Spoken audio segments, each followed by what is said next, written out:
School football is back. That is the latest order from the governor as well. Now teams are going to be spending the next few weeks getting ready to be back out on the field. So joining us with reaction this morning, we have Eric Stiegel, the head coach of football at Granville High School. Thanks so much for joining us this morning.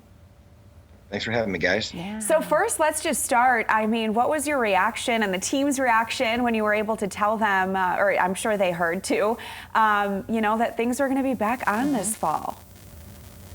Well, yeah, it was surprising. I think a lot of people thought that it was going to be on a Wednesday, that Governor Whitmer was going to announce that there was going to be that possibility of bringing sports back, but it was Thursday. Information travels pretty quick now. So I was actually driving home, and then our athletic director called me, but I'd already kind of noticed that it had about 30 text messages and stuff popping up. So I called my athletic director. We talked about it. There's a little bit of surprise. So we were actually going to have one of our 16 allotted practices last night that were given to us by the state, but we didn't have that. Those were we kind of went into something called a dead period by the state. But the kids came up there, a lot of them, and we just told them in person that hey, really guys, it's 2 weeks from today we're going to be on that field playing Grand Haven.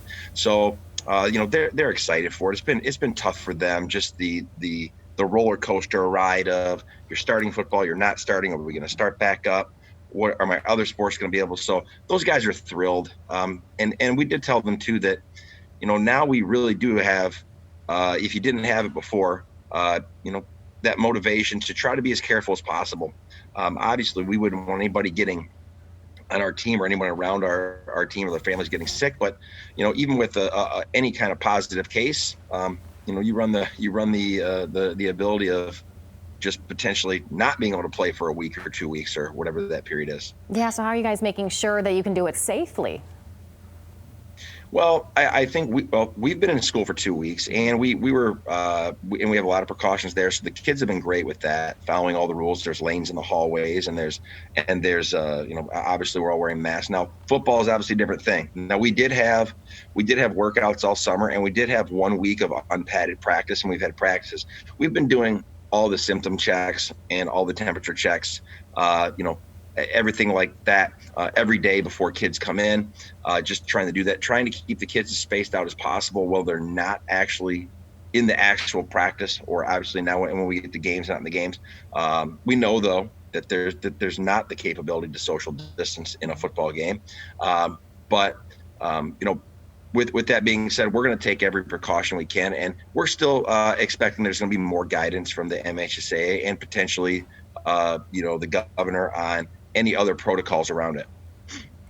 And just real quick, we have to wrap up here, but two quick questions. Yeah. One, 2 weeks. That's not a lot of time. How are you feeling about that? And then number two, real quickly, fans. How does that work? Who can come watch them? Right. Well, with the 2 week thing, everybody's in that boat. It's our job to just really make sure that our players are acclimated to the, physically. Could obviously still be very hot out there when we're playing games. So we have to make sure our kids are in good shape. And we have to get them acclimated to the contact, which we haven't had any of really, because we didn't put shoulder pads on at all that first week. So we have to get our kids acclimated to that contact and get their bodies ready to play football. So we'll do that, and then we'll get ready for our opponent too in those 2 weeks. With fans, I know the governor said some things, or the MHSAA said some things, but that's not really. I told our kids and some of our parents, and we'll have a parent Zoom meeting. I think Monday night.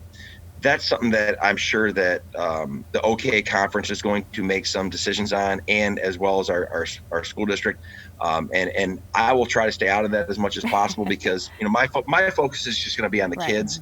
And even as weird as it sounds, even if there's 6,000 people at Bulldog Stadium on a Friday night, I generally don't notice the crowd very much, and I don't think the kids do, because they're really honed in on the field. So I don't know how much different that will be, not having many fans or potentially no fans, but that's something that we'll leave for the conference commissioners and our athletic directors. Okay. Well, glad to see that we're seeing some normalcy. So best of luck to you guys this season. Yes. Yeah.